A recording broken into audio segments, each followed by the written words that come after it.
Ladies and gentlemen, hello and welcome to TTVNews with some last events in our province, and now we come into details. The Tây Ninh City People's Council held the 10 sections to review the implementation of the 2019 resolutions and set out goals and directions for the cultural and socio-economic development, thus and national defense security missions in 2020.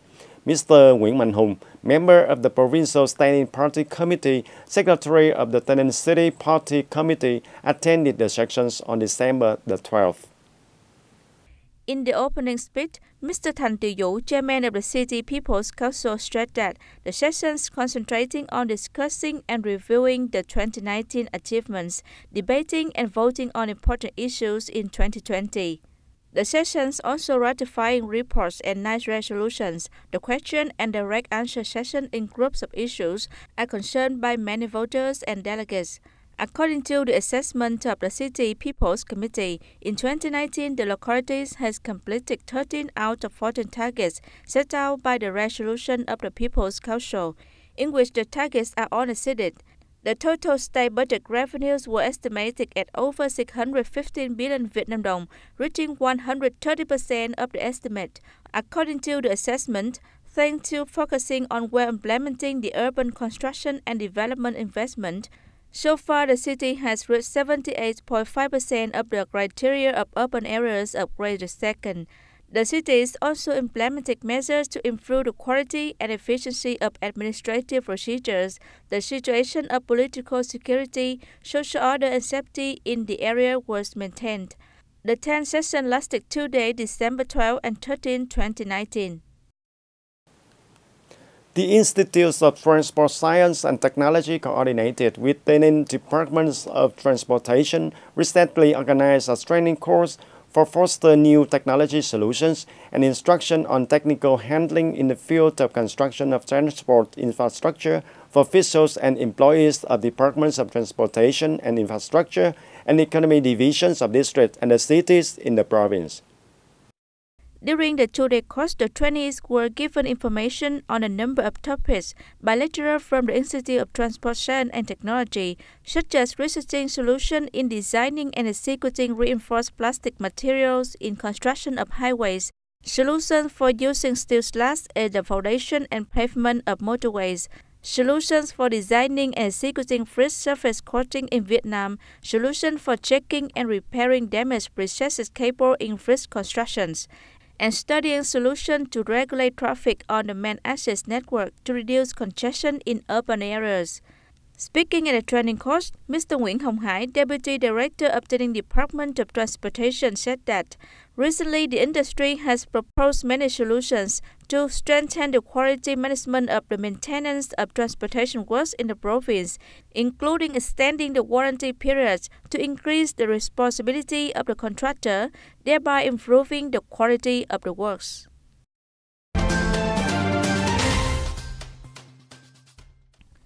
As of November 30th, TayNinhTV Development Investment Fund disbursed 175.3 billion Vietnam dong for infrastructure investment loans in the province, achieved an average credit growth of 6%. Basically, the lending of the Provincial Development Investment Fund has contributed to attracting the participation of all economic sectors, especially the private sectors, together with investing in infrastructure, socio-economic development of the locality.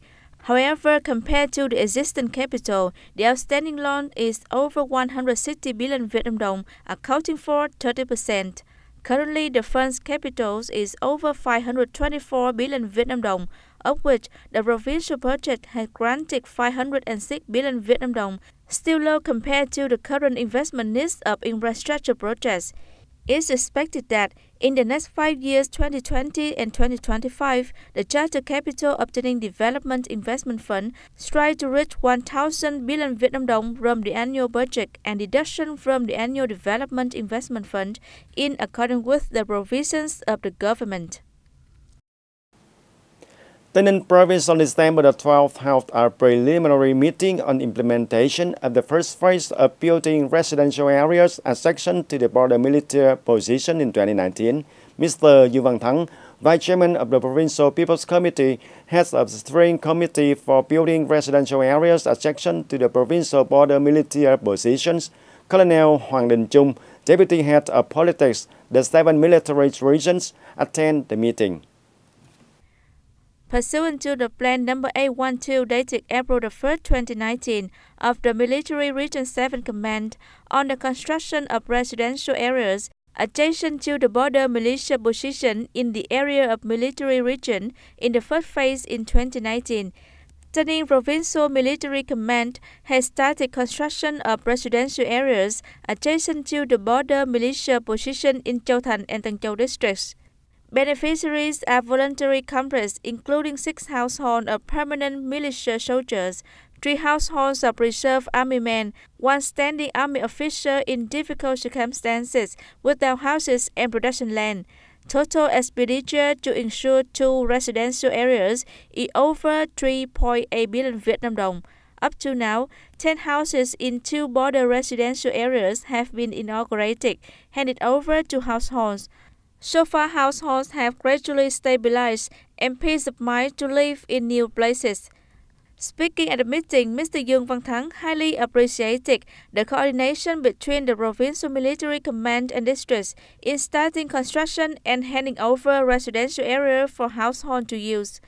The Provincial Steering Committee is instructed to continue to completely operate the plan of building residential areas adjacent to the border militia position in 2019 to 2025 period. The Provincial Vice Chairman also instructed departments and agencies to continue coordinating with the Provincial People's Committee in calling for investors to invest in economic development projects.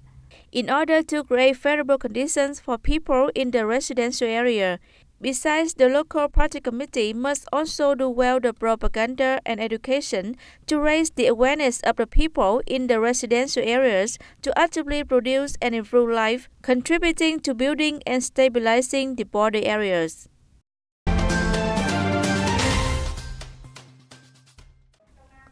The Block of Districts and City Inspectorate recently held a conference to summarize the emulation movement in 2019 at the meeting room of Gò Dầu District People's Committee. Attending the conference, there was Mr. Trần Văn Minh Trí, Provincial Commissioner and Chief Inspector of Tây Ninh Province. In 2019, the Districts and City Inspectorates conducted 61 inspections in the areas of finance, budget, administration, land, capital construction, and settlement of complaints and denunciations, as well as anti-corruption. In addition, inspectors of districts and city have also performed well their responsibilities in advising and timely settling citizens' petitions and in anti-corruption work. In the coming time, inspectors of districts and city continue to implement effectively the contents of the law on emulation and commendation, carry out inspection of assets and income declaration in 2019 for agencies, organizations, and units in the area. In addition, the advisory work in resolving complaints and denunciations and monitoring the implementation of legally effectively decisions will also be concerned.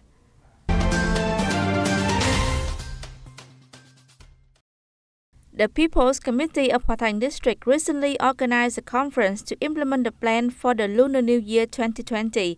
Accordingly, the party committee and local authorities at all levels in the district will implement synchronously and effectively the regime's policies and visits, giving gifts to war invalids, sick soldiers, martyrs' families, and meritorious services to the country, and Vietnamese heroic martyrs. The renovation of Martyr Cemetery, memorial works, gratitude activities associated with revolutionary tradition education for the young generation are also concerned.